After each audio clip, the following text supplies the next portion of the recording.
왜 하필이면 요한복음 15장 첫 부분도 아니고 이 18절부터 시작을 하시는 것입니까? 이렇게 궁금하실 분들이 계실지 모르겠어요.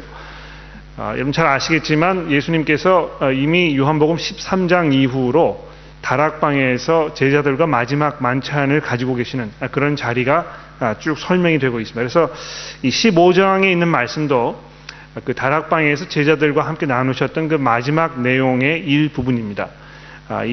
이 말씀이 끝나신 후에 17장 넘어가서 이제 18장으로 가시게 되면 예수님께서 이제 본격적으로 고난 당하시는 모습을 우리가 보게 되는데요.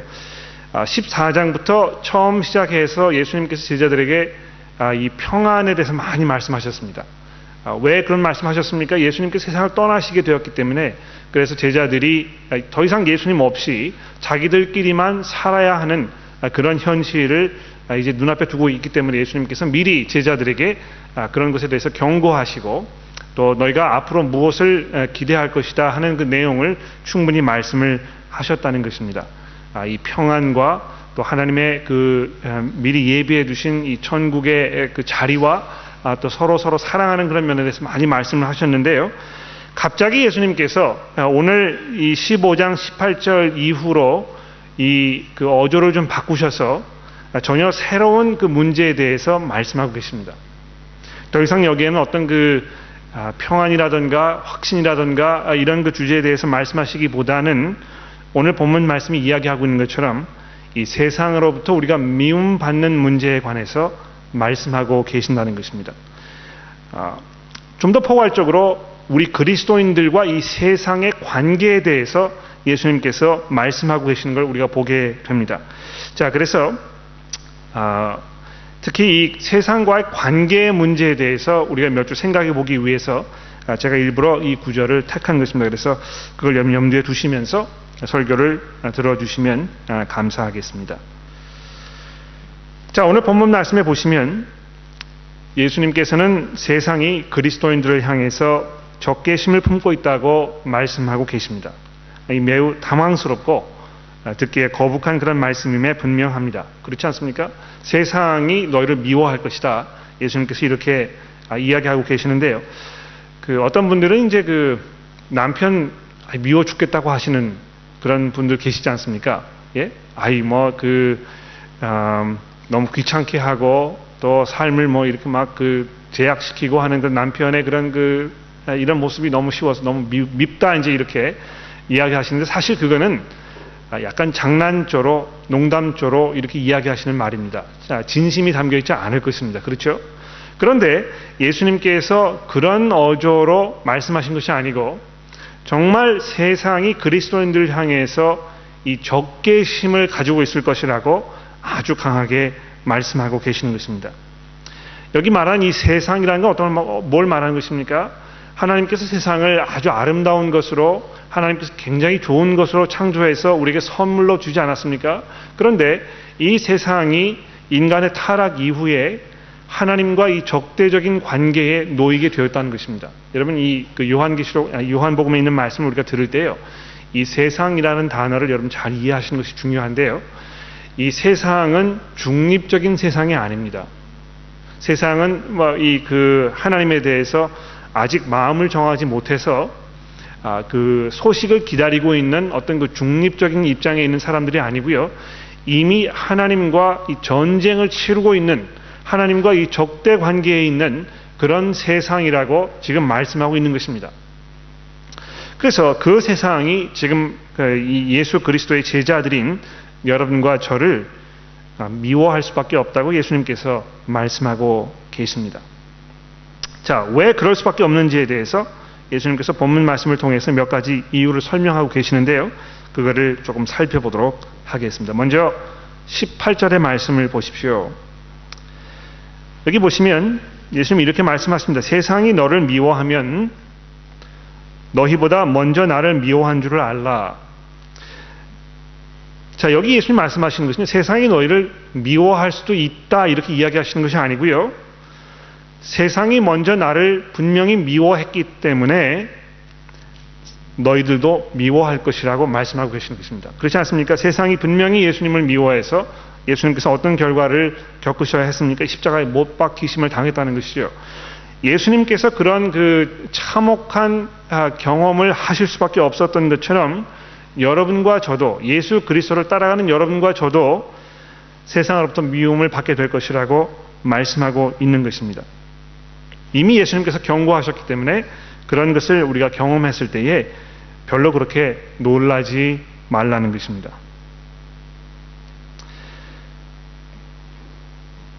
왜 세상이 예수님을 미워하는지에 대해서는 우리가 잠시 후에 좀 살펴보겠습니다만, 여기서 중요한 것은 세상이 예수님을 미워하기 때문에 예수님을 따라가는 모든 그리스도인들도 똑같이 미움을 받을 수밖에 없다는 사실입니다. 여러분, 예수 믿으면 우리가 무엇을 기대할 수 있습니까? 예수 믿으면 많이 복받고 잘되고 만사형통하는 그런 그 축복 가운데 우리가 살 수 있다고 이렇게 이야기를 할 수 있으면 얼마나 좋겠습니까? 그러면 뭐 더 많은 사람들이 교회에 오실 수 있겠죠. 여기 교회 왔더니 정말 참 마음의 평안을 얻고 예수 믿었더니 뭐 내가 참 그 인간관계가 좋아지고 내 생활이 바르게 되고 예수 믿었더니 참 복을 많이 받았다, 이렇게 이야기하면 참 좋겠는데요. 예수님께서 그런 것에 대해서 말씀하지 아니하시고 예수 믿게 되었을 때, 예수를 따라가게 되었을 때 세상으로부터 미움을 받을 것이라고 미리 경고하고 계신 것입니다. 혹시 여러분들 중에 아직 예수 따라가기로 마음을 먹지 못하신 분들, 아직 결정하지 못하신 분들이 이 자리에 계시다면 여러분 나중에 속았다고 이야기하지 마시고요. 지금 미리 잘 들어보십시오. 예수 따라가시게 되면 세상으로부터 미움을 받는 것이 우리들의 몫입니다.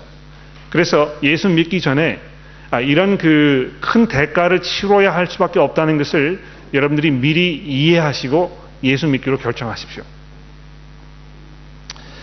자, 그런데 예수님께서 이제 그 세상으로부터 너희가 미움을 받게 될 것이라고 이야기를 했을 때 그 말씀을 듣는 여러분과 저에게는 몇 가지 중요한 질문들이 떠오르게 될 것입니다. 가령 예를 들어서 과연 내가 미움을 받고 있는가, 이런 질문을 할 수 있지 않겠습니까? 여러분 예수 믿으면서 예수님의 제자로 살고 계시면서 세상으로부터 미움을 받고 있다고 생각이 되십니까?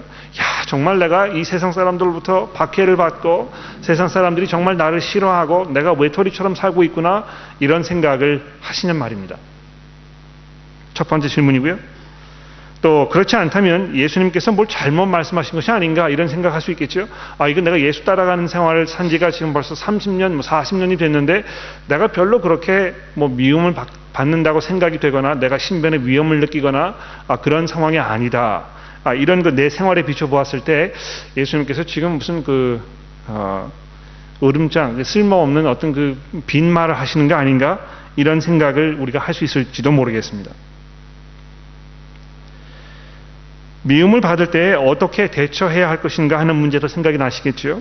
사람들이 나를 미워할 때, 내가 예수 그리스도의 제자라는 이유로 사람들이 나를 미워할 때, 그런 공격을 받을 때, 핍박을 받을 때 우리가 일어나서 맞서 싸워야 하는 것인가, 그냥 매를 맞고 욕을 얻어먹으면서 그냥 수동적으로 남아 있어야만 하는 것인가, 이런 질문을 또 할 수 있을 것입니다. 좀 더 포괄적으로 과연 우리가 이 세상과 어떤 관계를 유지하면서 살아가야 할 것인가 하는 이런 문제가 우리 머릿속에 떠오르지 않겠습니까? 세상이 너를 미워하면, 이렇게 예수님 말씀하셨을 때 이런 모든 문제들이 우리 마음속에 떠오른다는 것입니다. 자, 이 설교를 쭉 들어보시고 여러분 나중에 해결되지 않으신 질문이 있으시면 제가 질문하실 수 있는 시간을 드릴 테니까 그때 질문을 해주시면 좋겠고요. 잠시 이 말씀을 들어보십시오. 실제로 제가 한국에 가서 느낀 것은 기독교인들을 향한 사회적인 반감, 이런 것이 예전보다 더 심해졌다는 것입니다. 얼마나 그것이 두드러지게 나타나는지요? 이제는 지하철을 타고 가면은 거기에서 예수 믿으라고 이렇게 큰 소리로 이야기하시는 분들을 제가 만나지 못했습니다. 그래서 제가 그게 하도 신기해가지고, 왜냐하면 재작년까지만 해도 제가 지하철을 타고 갔을 때 적어도 한두 분 정도 그런 분들 제가 꼭 만났거든요. 그런데 특히 올해 제가 갔을 때 많이 다니지 않아서 그랬는지 모르겠습니다만 그런 분들을 제가 지하철에서 한 번도 본 적이 없습니다. 그래서 제가 이 한국에 있는 어떤 분에게 이렇다고 내가 이런 걸 보게 되었다고 왜 그런지 상황을 좀 설명해 달라고 부탁을 드렸더니 한 분이 저에게 말씀하시기를 요새는 그렇게 했다간 몰매 맞아요. 도저히 뭐 그렇게 해서는 살아남을 수가 없습니다. 그래서 이 하는 사람들이 확 줄었다고 이렇게 이야기를 하시더군요. 물론 뭐 그렇게 하는 것이 옳은지 아닌지에 대해서는 나중에 뭐 이야기할 문제라고 생각합니다만, 한 가지 분명한 것은 이 기독교인들을 향한 사회적인 반감이 예전보다 아주 두드러지게 강하게 표현되고 있다는 것입니다. 그냥 뭐 기독교라고 이야기하지 아니하고 뭐 개독교라고 이제 그러지 않습니까? 얼마나 사람들이 이 기독교인들 향해서 혐오감을 가지고 있으면 그런 이야기를 하겠습니까? 물론 교회가 잘못하는 부분이 분명히 많이 있기 때문에 욕을 스스로 얻어먹는 경우도 분명히 있다고 저는 생각합니다. 그러나 한 가지 분명한 사실은 점점 기독교를 향한 사회적인 반감이 강해지고 있다는 것입니다. 아마 호주를 살고 있는 여러분과 저도 그런 것들을 피부로 많이 느끼신다고 저는 생각을 합니다. 여러분 그렇지 않습니까? 이 호주에 살다 보면은 여기가 기독교 문화가 잘 정착되어 있는 곳이라고 이야기하지만, 사실 사람들이 가지고 있는 이 삶의 가치관, 생각하는 그 방식, 이런 것들을 우리가 조금 파헤쳐 보기 시작하면 얼마나 사람들이, 이 호주에 살고 있는 서양 사람들도 기독교에 대해서 많은 반감을 가지고 있는지 우리가 알게 되는 것입니다. 특히 이 뭐 결혼의 문제라든지 이 섹스의 문제라든지 또 이 낙태하는 문제라든지 음주하는 문제라든지 뭐 이 갬블링하는 문제라든지 이런 모든 사회적인 문제에 관해서 기독교인들이 이 성경적인 목소리를 드러내기 시작하면 거기에 대해서 집중 포화를 항상 받게 되어 있는 것입니다. 그래서 우리 사회가 점점 이 남녀 이 구별의 문제에 관해서 이야기할 때, 또 이 결혼의 문제에 관해서 동성연애하는 문제에 관해서 이야기할 때, 이 성경적인 어떤 그 생각을 표현하려면 아주 문매를 맞을 각오를 해야 한다는 것입니다. 여러분들이 직장에서도 아마 그런 경험이 계시는지 모르겠습니다. 사회에서 생활하시면서 여러분 주변에 있는 친구분들과 그런 대화를 나누시다가 이 동성애 문제에 관해서 이야기했을 때 여러분이 가지고 계시는 기독교적인 어떤 가치관이라든지 그런 것들을 설명하게 되면 사람들로부터 이 따돌림을 당하는 경우가 분명히 있게 된다는 것입니다. 예수님께서 누가복음에 이렇게 말씀하지 않으셨습니까? 6장 26절 말씀해 보시면 모든 사람들이 너를 칭찬하면 내가 화 있을진저. 예? 모든 사람들이 너희를 칭찬하면 내게 화 있을진저. 그들의 조상들이 거짓 선지자들에게 이와 같이 하였느니라. 옛날에요, 거짓 선지자들이 이스라엘 백성들을 찾아와서 거짓으로 사람들을 미혹하고 현혹했을 때 많은 이스라엘의 그 선조들이 그 사람들을 보고 참 잘한다, 아주 좋은 말씀이다, 참 듣기 좋다, 이렇게 칭찬했다는 것입니다. 그래서 거짓 선지자들, 거짓 교사들은요, 사람들로부터 문매를 맞지 않는다는 것입니다. 모든 사람들이 보고 참 좋은 말씀이다, 옳은 말을 한다, 누구도 그 사람의 이야기에 대해서 반대하거나 또 어떤 반대되는 의견을 제시하는 경우가 없으면 그것은 그 사람이 아주 인격자이거나 좋은 선생이거나 그런 경우보다는 그 사람이 거짓 선지자인 경우가 더 많다고 예수님 말씀하십니다. 그래서 반대로 이야기하면 우리가 정말 하나님의 이 복음, 성경에 있는 말씀을 우리가 분명하게 용기 있게 용감하게 잘 설명하고 이야기하게 되면 분명히 사람들로부터 미움을 받게 될 것이라고 예수님 말씀하고 있는 것입니다. 자, 그게 첫 번째 이유고요. 두 번째 이유를 보십시오. 19절 말씀해 보시면 예수님 또 이렇게 말씀하십니다. 너희가 세상에 속하였으면 세상이 자기의 것을 사랑할 것이나, 즉 다시 말해서 세상이 여러분과 저를 자기 것으로 여겨서, 자기 한 사람으로 여겨서 사랑해 주겠지만 너희는 세상에 속한 자가 아니요 도리어 내가 너희를 세상에서 택하였기 때문에 세상이 너를 미워한다고 말씀하고 있습니다. 한때는 세상에 속해 있었지만 예수님께서 여러분과 저를 세상에서 끄집어내셨다는 것입니다.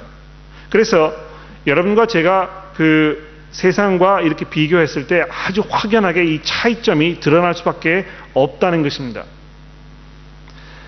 물론 여러분과 저는 본질상 진노의 자녀였다고 바울 사도가 에베소서에서 말씀하고 있지 않습니까? 2장 말씀해 보시면 여러분과 제가 본질상 그리스도인이지만 그리스도인임에도 불구하고 여러분과 저는 본질상 진노의 자녀라는 것입니다. 하나님의 그 진노를 받아서 심판을 받는 것이 마땅한 그런 그 엄청난 죄인들임에 분명합니다만, 그런 여러분과 저를 예수 그리스도께서 선택하셔서 이 세상으로부터 건져내셨다고 이야기하고 있습니다.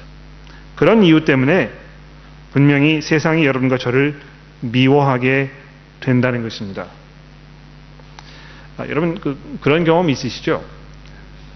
초등학교 다니실 때 선생님으로부터 좀 특별한 대우를 받으면 주변에 있는 친구들로부터 이 시기를 받지 않습니까? 저도 한번 그런 경험이 있었거든요. 제가 5학년 때인가 6학년 잘 기억이 나지 않습니다만 선생님께서 저에게 그 시험을 본 후에 이제 시험 점수를 생활 기록부에 쭉 기록하는 그거를 도와달라고 하시면서 저를 불러내셨어요. 친구들은 이제 이 공부 시간에 이제 숙제를 다 하고 있고 선생님 내주신 과제를 쭉 하고 있는데 저를 불러내셔다가 너는 그거 해야 되지 않으니까 너 나 좀 도와줘라. 제가 얼마나 기분이 좋았는지 모릅니다. 이 선생님으로부터 특별한 그런 선택을 내가 받은 훌륭한 존재이구나. 근데 나중에 저희 부모님 너 그런 거 자꾸 하면 손해 본다. 무슨 손해냐 하면 다른 애들 공부할 때 너는 그거 못하니까 손해지 않느냐. 또 어떤 손해를 보냐 하면 너 자꾸 그런 거 하면은 주변에 있는 친구들이 너 시기하기 시작한다. 이렇게 얘기하셨거든요. 기억나시는지 모르겠습니다만 분명히 저희 그렇게 얘기하셨습니다. 그런데 아닌 게 아니라 제가 한 두세 번 하고 나니까는요, 친구들로부터 제가 자꾸 시기를 받고 따돌림을 당하고 하는 경우가 분명히 있었죠. 제가 지금도 기억나거든요. 세상 사람들이 여러분과 저를 보았을 때 어떤 특별한 대우를 받기 때문에 미워한다고 우리가 생각할 수 있을 것입니다. 그런데 예수님께로부터 특별한 대우를 받았을 때 여러분과 저에게 새로운 가치관을 누리게 되는 삶을 살기 시작하게 되는 것입니다. 우리가 예수 그리스도를 따라간다고 하면서 그분께로부터 선택을 받았다고 하면서 계속해서 예전에 살던 방식으로 살지 않는다는 것이죠. 예전에 가지고 있던 어떤 그 가치관, 예전에 정말 내가 중요하게 생각했던 것들을 가지고 계속 세상을 살아가지 않습니다. 내가 예수를 따라가겠다고 마음을 먹었을 때는 내가 지금까지 가지고 있던 여러 가지 생각들, 나의 중요하게 여겼던 것들, 스스로 심지어는 내 스스로까지 내가 저버리고 나서 예수를 따라가겠다고 이야기하는 것입니다. 그렇다면 새로운 가치관을 가지고 살아가는 것입니다. 그렇지 않습니까? 내가 예수 그리스도처럼 살아가는 것입니다. 그분을 따라가기 때문에 그분께서 걸어가신 길을 나도 걸어가겠다고 작정을 했다는 것이지요. 그렇게 되게 되면 분명히 이 세상 사람들과 구별되는 삶을 살 수밖에 없습니다. 그리고 그런 구별되는 삶을 살게 되었을 때 세상 사람들이 점점 여러분과 저를 미워하게 된다는 것입니다. 세 번째로 20절부터 25절 말씀을 보십시오. 왜 세상이 예수를 미워하는지에 대해서 예수님께서 아주 이제 본격적으로 이렇게 말씀하십니다. 잘 들어보십시오. 내가 너희에게 종이 주인보다 더 크지 못하라 한 말을 기억하라. 사람들이 나를 박해하였은즉 너희도 박해할 것이요 내 말을 지켰다면 너희 말도 지킬 것이다. 그러나 사람들이 내 이름으로 말미암아 이 모든 일을 너희에게 하리니 이는 나를 보내신 이를 알지 못함이라. 내가 와서 그들에게 말하지 아니하였더라면 죄가 없었으려니와 지금은 그 죄를 핑계할 수 없느니라. 나를 미워하는 자는 또 내 아버지를 미워하느니라. 내가 아무도 못한 일을 그들에게 중에서 하지 아니하였더라면 그들에게 죄가 없었으려니와 지금은 그들이 나와 내 아버지를 보았고 또 미워하였도다. 그러나 이는 그들의 율법에 기록된 바 그들이 이유 없이 나를 미워하였다 한 말을 응하게 하려 함이라. 자, 여러분 잘 들어보십시오. 왜 세상 사람들이 예수를 이토록 미워하는 것입니까? 예수 그리스도께서 이 땅에 오심으로 인해서 세상 사람들이요, 자기가 죄인이라는 사실이 온 천하에 드러났기 때문에 그렇다는 것입니다. 예, 이해가 되십니까? 예수 그리스도께서 이 땅에 오심으로 인해서 내가 죄인이라는 사실이 온 세상에 만천하에 공표되었다는 것입니다. 그것은 첫 번째로 예수 그리스도께서 살아가셨던 그 삶의 모습을 보았을 때 그분의 걸어가셨던 길대로 우리가 살지 아니하면 하나님과 적대적인 관계에 있다는 것이 아주 분명하게 드러나기 때문에 그럴 것입니다. 그러나 무엇보다도 예수님께서 이 땅에 오셔서 하신 말씀이 무엇입니까? 내가 이 땅에 너희들을 위해서 많은 사람들의 대속물로 내 목숨을 주기 위해서 오셨다고 이야기하신 것입니다. 그럼 뭘 말하는 것입니까? 하나님께로부터 용서를 받아야 할 이 죄인들이 여러분과 저가 되는 것이고요. 그 용서를 받기 위해서 그 대가를 치르신 이 희생 제물로 예수님이 이 땅에 오셨다는 걸 말하는 것이기 때문에 그렇다는 것입니다. 여러분과 제가 이 온 세상이 하나님의 용서가 필요한 존재라는 것입니다. 그런데 그런 음성을 듣고 그거 좋아할 사람들은 별로 없습니다. 내가 뭐 잘못한 게 뭐 있는데 내가 왜 용서를 받아야 되는데 이렇게 이야기하는 것이죠. 제가 한국 가서 수련회 하면서 어떤 분이 저 찾아오셔가지고요, 쭉 뭐 제 강의를 2번 들으시고 나서 아주 그 불편한 마음으로 저에게 이야기하시더군요. 왜 내가 용서받아야 되는 것입니까? 예? 제가 얼마든지 정말 최선을 다해서 지금까지 제 삶을 뭐 양심의 꺼리낌 없이 살아왔다고 자신할 수 있고, 지금도 그렇게 하고 있고 또 앞으로도 그렇게 할 것입니다. 그런데 내가 뭐 잘못해서 내가 누구에게 뭐 잘못한 일이 있어서 용서를 받아야 한다고 이야기하는 것입니까? 별로 사람들이 그것을 기뻐하지 않습니다. 그런데 예수 그리스도께서 이 땅에 나타나심으로 인해서 그분의 그 밝은 빛 가운데로 우리가 들어갔을 때 우리의 이 흉한 모습, 우리의 이 처참한 그런 모습, 이것이 드러난다는 것이죠. 그렇기 때문에 사람들이 예수 믿는 거 별로 그렇게 즐거워하지 않는다는 것입니다. 여러분, 이것은 마치요, 바퀴벌레와 같아요. 여러분, 집에서 바퀴벌레에 막 기어다니면 거기다가 불을 확 비춰보십시오. 놀라가지고 사방팔방으로 막 다 흩어지거든요. 이 어두운 가운데 있을 때는 이 바퀴벌레들이 득실득실하고 움직이지 않습니다. 그런데 들어가서 불을 딱 켜고 확 밝아지게 되면 바퀴벌레들이 사방으로 도망가게 되거든요. 빛을 두려워하기 때문에 그런 것입니다. 빛 가운데로 나가는 것이 점점 두려워지거든요. 왜 그렇습니까? 자기가 죄인이라는 사실을 알기 때문에 그런 것입니다.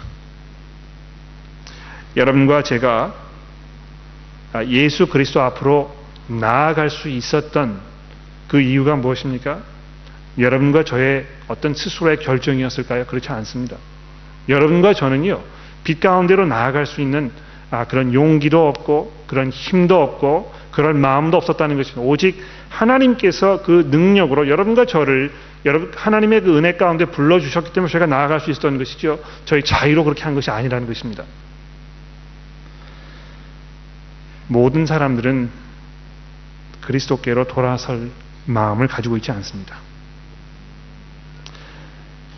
자, 그런데 그런 미움받는 속에서 예수님께서 이제 여러분과 저에게 무엇이라고 말씀하고 있습니까? 3가지로 말씀하고 있는데 잘 들어보십시오. 첫 번째로, 세상으로부터 미움을 받을 때에 그럼 너무 고생하지 말고 잠잠하고 그냥 가만히 있어라, 이렇게 이야기하지 않으신다는 것입니다. 26절 말씀을 보십시오.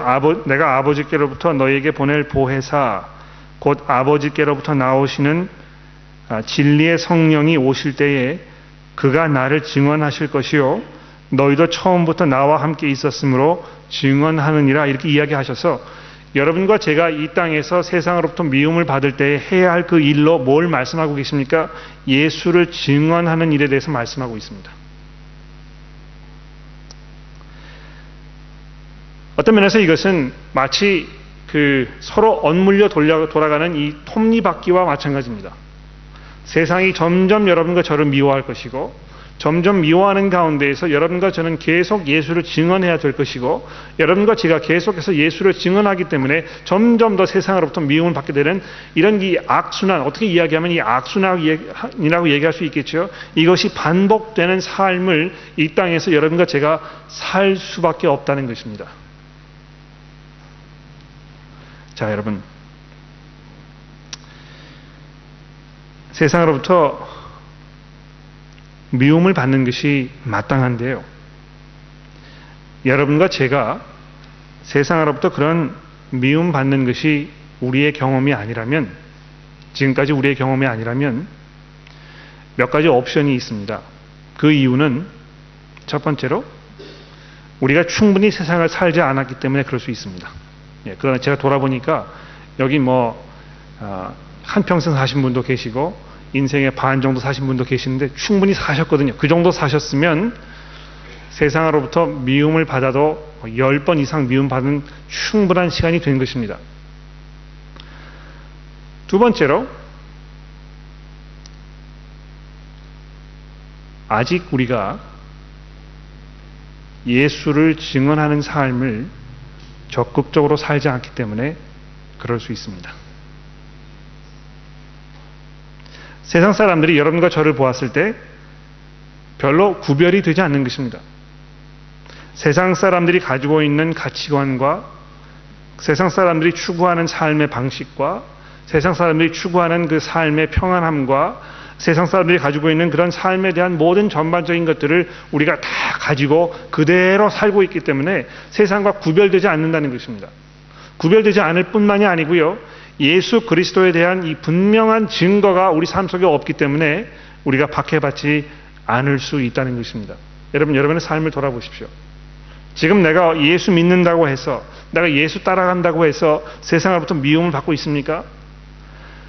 우리가 분명히 그렇게 하고 있다면 미움을 받을 수밖에 없습니다. 우리가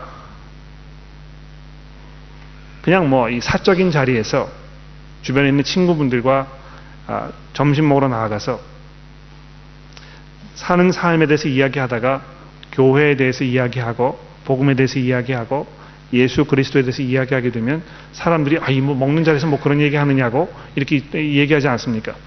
제가 한국 가가지고 저녁 식사를 하는데 어떤 분이 저한테 그러시더군요. 목사님 식사하는데 그런 얘기 좀 하지 맙시다. 예? 얼마나 그게 불편했으면 그렇게 이야기하셨을까요? 그분 믿지 않는 분입니다만, 그런 거 이야기하는 게 별로 원치 않는다는 것이죠. 여러분, 골프 치러 가셔가지고요, 골프 치시는 분들과 이런 얘기 저런 얘기 나누시죠. 나누시면서 여러분의 삶에 대해서 이야기하고 이렇게 하면서 이 복음에 대해서 좀 이야기해 보십시오. 다시는 이 사람하고 골프 치지 않는다고 얘기할 것입니다. 예? 이 골프를 치는 그 친구분들이 많이 있으신 분들, 아마 여러분들이 예수 그리스도에 대해서 증거할 수 있는 가장 많은 기회를 가지고 계시는 분들 중에 몇 분들이실 것입니다. 여러분, 골프 한번 치시면 4시간, 5시간 같이 걸어가지 않으십니까? 그 중에 얼마나 많은 시간을 여러분 얘기하실 수 있습니까? 그런데 그 시간 중에서 단 한 번도 예수 그리스도에 대해서 여러분 소개하거나 그분에 대한 여러분의 그 신앙에 대해서 이야기하거나 이러신 적이 없다면 이것은 아주 안타깝고 아주 불행한 일이라고 저는 생각합니다. 그러나 그런 것을 시도해 보셨을 때 분명히 여러분들은 그 세상으로부터 미움을 받게 될 것입니다. 여러분 기억나시죠? 불과 한 석 달 전에 우리 피터 제임스 목사님 TV에 나오셨는데요. 그때 이 결혼의 문제에 관해서, 동성연애의 문제에 관해서, 우리 삶에 있는 전반적인 사회적인 문제에 관해서 그분 가지고 계시는 이 성경의 이야기를 하셨을 때 얼마나 사람들로부터 조롱을 받으셨습니까? 얼마나 사람들이 그분에 대해서 적개심을 가지고 미워한 것입니까? 그러나 그분께서 아주 온유하게 그 상황을 적절하게 잘 헤쳐나가셨던 것을 우리가 보게 되는데요. 거기에서 아주 분명하게 우리가 느꼈던 것은 그리스도인으로 사는 것이 그렇게 쉽지 않다는 것입니다, 여러분. 자, 그런데 그런 상황 속에서 예수님 어떤 우리에게 위안을 주고 계십니까? 성령께서 그런 상황 속에서 여러분과 저에게 힘을 주고 계신다는 것입니다. 여기 보시면 예수 그리스도께서 성령에 대해서 이제 보혜사라고 설명을 하고 계시는데요. 제가 이 보혜사라는 말이 무슨 말인가 아주 궁금해가지고 이 사전을 찾아보았습니다. 한자로 보시게 되면 이 지킬 보자에 은혜의 해자, 스승사자 이렇게 써가지고 은혜를 지켜주시는 분 뭐 이런 뜻을 가지고 있는 것 같아요. 무슨 말인지 잘 모르겠죠. 보혜사는 말이 무슨 말입니까? 영어로는 이것을 죄송합니다. 히라버의 본문 말씀에 보면 이것은 이 페라클레토스라는 말로 쓰고 있는데 이 페라라는 말은요, 이 옆이라는 말입니다. 페라는 옆이라는 말이고요. 클레토스라는 말은 불림을 받았다는 이야기입니다. 그래서 이 페라클레토스라는 말은 뭘 말하는 것입니까? 지금 하나님께서 부르셔가지고 우리 옆에 설 수 있도록 이렇게 하신 분이라는 것입니다. 우리의 친구가 되시는 분이고 우리에게 힘을 주시는 분이고 우리를 변호해 주시는 분이라는 뜻인데요. 좀 더 구체적으로 이야기하면 법정에서 우리의 그 문제점들, 우리가 안고 있는 그런 그 어려운 점들을 대변해 주시는 이 변호사 역할을 하는 사람이라는 뜻입니다. 성령께서 지금 여러분과 저에게 이 변호사처럼 옆에 와서 계신다는 것입니다. 그래서 여러분과 제가 예수 그리스도에 대해서 증언하게 되겠지만 여러분과 제가 그냥 독립적으로 증언하는 것이 아니고요. 잘 보십시오. 진리의 성령께서, 이 성령의 가장 중요한 사역이 무엇입니까?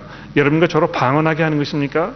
여러분과 저로 하여금 어떤 그 영적인 어떤 세계에 들어가도록 하게 하는 것입니까? 잘 들어보십시오. 이 성령이 이 진리의 성령이라는 것입니다. 여러분과 저로 하여금 특히 이 예수 그리스도에 관해서 증거할 수 있도록 도우시는 분이시라는 것입니다. 성령 그분께서 여러분과 저로 하여금 예수 그리스도를 주로 고백하게 하실 뿐만이 아니고요. 여러분과 저로 하여금 그 고백한 그리스도를 다른 사람에게도 고백할 수 있도록 도우시는 분이시라는 것입니다. 이 진리의 성령이라는 것이 그걸 이야기하는 것이죠. 다음 주에 보시게 되면 이 성령의 사역에 대해서 아주 구체적으로 더 자세하게 말씀하실 텐데요. 제가 다음 주에 좀 더 자세히 말씀을 드리도록 하겠습니다. 그런데 마지막 부분을 보십시오. 이 6장 1절 말씀에 보시게 되면 내가 이것을 너희에게 지금 이름은 너희로 실족하게 하지 아니하려 함이니 사람들이 너희를 출교할 것이요. 출교할 것이라는 것은 좀 더 문자적으로 이야기하면 회당에서 쫓아내는 것을 말하는 것입니다. 사람들이 너희를 회당에서 쫓아낼 뿐만 아니라 때가 이르면 무릇 너희를 죽이는 자가 생각하기를 이것이 하나님을 섬기는 일이라 하리라. 그들이 이런 일을 할 것은 아버지와 나를 알지 못함이라. 오직 너희에게 이 말을 한 것은 너희로 그 때를 당하면 내가 너희에게 말한 이것을 기억나게 하려 함이요 지금 처음부터 이 말을 아니한 것은 내가 너희와 함께 있었음이니라. 자, 예수님께서 이제 떠나가시게 됐습니다. 더 이상 제자들과 함께 계시지 않습니다. 예수님께서 이 땅에 계셨을 때는 이런 이야기를 하실 필요가 없었다는 것입니다. 그런데 이제 예수님 떠나셔서 하늘나라로 올라가시게 될 때가 되었기 때문에 예수님 없는 상황에서 우리가 실족하지 않도록 이런 이야기를 하고 계신다는 것이죠. 뭔 얘기를 하고 계신 것입니까? 성령께서 이 땅에 오셔서 여러분과 제가 예수 증언하는 것을 도우실 것이라는 말씀입니다. 자, 그러므로 여러분, 예수 증거하는 것을 우리가 얼마나 기뻐하고 있는가, 이거 한번 돌아봅시다. 그냥 교회 가지 않겠습니까? 이렇게 이야기하는 것이 아니고요. 제가 예수를 좀 소개시켜 드리고 싶은데 한번 들어보시겠어요? 이렇게 얘기하는 거 말하는 것입니다. 여러분, 전도하는 것은요, 교회에 가자고 얘기하는 것이 아닙니다. 잘 들어보십시오. 전도라는 것은요, 교회로 사람을 데려오는 거 얘기하는 것이 아닙니다. 왜냐하면 교회가 그 사람에게 구원을 주지 않기 때문에 그렇습니다. 구원은 누구에게로부터 오는 것입니까? 예수 그리스도 그분부터 오는 것이기 때문에 구원 받으려면 예수를 만나야 하는 것입니다. 물론 교회에 오셔서 그 교회에서 복음을 잘 소개하는 교회이면 거기에서 예수를 만날 수 있을 것입니다. 그러나 그렇지 않은 교회도 있다는 것입니다. 그러므로 여러분과 제가 사람들에게 전도할 때 교회 가자고 얘기하지 마시고 내가 예수라는 분을 내 삶의 주인으로 모시고 계시는데 내가 왜 그렇게 하고 있는지 한번 들어보지 않겠느냐고 이렇게 얘기하시라는 말씀입니다. 그런데 그렇게 하시게 되면 여러분 미움받게 될 각오를 하십시오. 이것은 어떤 옵션이 아니고요. 필연적입니다. 예수 믿으라고 하게 되면 분명히 하나님의 은혜 가운데에서 거기로부터 울려나오는 이 목자의 음성을 듣고 그리스도께로 돌아서는 이 하나님의 사람들을 만나게 될 것입니다. 그러나 동시에 그 가운데에는 계속해서 하나님께 대한 예수 그리스도에 대한 이 적개심으로 말미암아서 여러분과 저를 바라보면서 손가락질하고 이 조롱하고 또 미워하는 그런 사람들 분명히 만나게 될 것이라는 것입니다. 그러므로 여러분 그런 상황을 막다트셨을 때 기뻐하십시오. 그것은 여러분의 도리를 감당하고 있기 때문에 그런 것입니다. 자, 이제 옆에 계시는 분들과 내가 예수 그리스도의 제자라는 이유 때문에 사람들로부터 어려움을 당했던 조롱거리가 되었던 그런 상황과 그런 그 경험을 좀 나누어 보시고 그 다음에 여러분의 이 본문 말씀에 대한 질문이 있으신지 한번 받아보도록 그렇게 하겠습니다. 한번 이야기 나눠보시겠습니까?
자, 혹시 질문이 있으시면 한 두 질문 정도만 받아보도록 하겠습니다. 여기 앞에 마이크가 있으니까 이 마이크를 좀 사용해서 질문하시면 좋겠는데 질문 있으시면 손을 좀 들어주시면 감사하겠습니다. 예, 우리 김경선 교우님 질문 있으신데요. 좀 마이크를 좀 전해주시면 감사하겠습니다. 질문을 하실 때 간략하게 질문을 좀 해주시면 그러면 감사하겠네요. 네. 저기 세상에서 교인들에 대한 반감이 있는 것은 사실인데요. 제 생각에서는 교회 내에서도 그렇다고 생각합니다. 맞습니까? 예, 교회 내에서도 서로를 향한 반감이 많이 있는 게 아닙니까 하는 말씀하셨는데 그렇습니다. 사실 교회들 안에서도 다른 교회를 바라보면서 반감을 가질 수 있습니다. 이건 이제 뭐 좀 창피스럽고 또 안타까운 일입니다만 교회가 아주 그 다양한 부류를 가지고 있거든요. 그렇지 않습니까? 어떤 그 신학적인 배경이라든지 이런 면에서 아주 다양하게 그 마치 무지개와 같아요. 무지개가 이제 7가지 색깔을 쭉 가지고 있는데요. 그런 것과 마찬가지로 교회도 보게 되면 뭐 이런 색깔 저런 색깔 쭉 있다는 것입니다. 그런데 정말 복음에 헌신되고 하나님의 말씀의 권위를 지키려고 하고 그래서 이 교회에 일어난 여러 가지 사역의 모습이라든지 이런 것이 어떤 특정한 방향으로 가는 교회를 보게 되면 주변에 있는 그렇지 않은 다른 교회들이 그런 교회를 바라보면서 손가락질하게 되고 쓸데없이 그 분당 짓게 한다고 손가락질하게 되고 그런 경우가 분명히 있습니다. 그런데 여러분 교회 안에서 서로 이제 연합하고 예? 서로 사랑하고 이렇게 하는 것이 굉장히 중요하고 필요한 일입니다만 얼마만큼의 대가를 치르고 우리가 서로 연합할 것인가 하는 문제는 아주 중요한 문제입니다. 이 에큐메니칼 운동이라고 해가지고요. 어떤 일이 벌어졌습니까? 우리가 믿는 바는 별로 그렇게 중요하지 않다. 뭘 믿든지 간에 정말 중요한 것은 교회가 하나가 되는 것이다. 이렇게 해가지고 자유주의 신학을 하시는 분들, 또 그 보수적인 신학을 하시는 분들, 교회 전통을 중요하게 생각하시는 분들, 아주 진보적인 생각을 가지고 계시는 분들 다 모이셔가지고 우리가 믿는 바는 뒷전으로 좀 접어두고 우리가 다 연합하자. 이렇게 할 수 있다는 것이죠. 그런데 거기에서 결과적으로 희생되는 건 무엇입니까? 복음의 이 중심성이라는 것입니다. 복음이 무엇인지도 서로 이 합의를 볼 수가 없기 때문에 그러면 그냥 복음에 대해서 이야기하지 말고 좀 더 포괄적이고 보편적인 그런 내용에 대해서만 이야기하자. 여러분 이거 호주에서 일어났던 실제적인 일인데요. 에큐메니칼 협의회에서 서로 모여가지고 회의를 하면서 기도하는데 누구에게 기도할 것인가 이 합의를 볼 수가 없어가지고 그냥 하늘에 계신 어떤 신에게 기도하는 결과가 있었다는 것입니다. 그렇게 될 수 있거든요. 그러나 그렇게 하는 것은 성경이 말하는 참 연합이 아닙니다.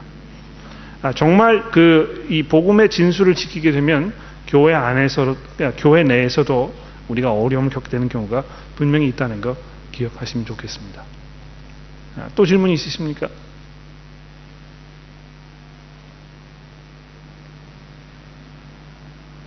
네, 없으시면 그럼 제가 잠깐 기도하고 마치도록 하겠습니다.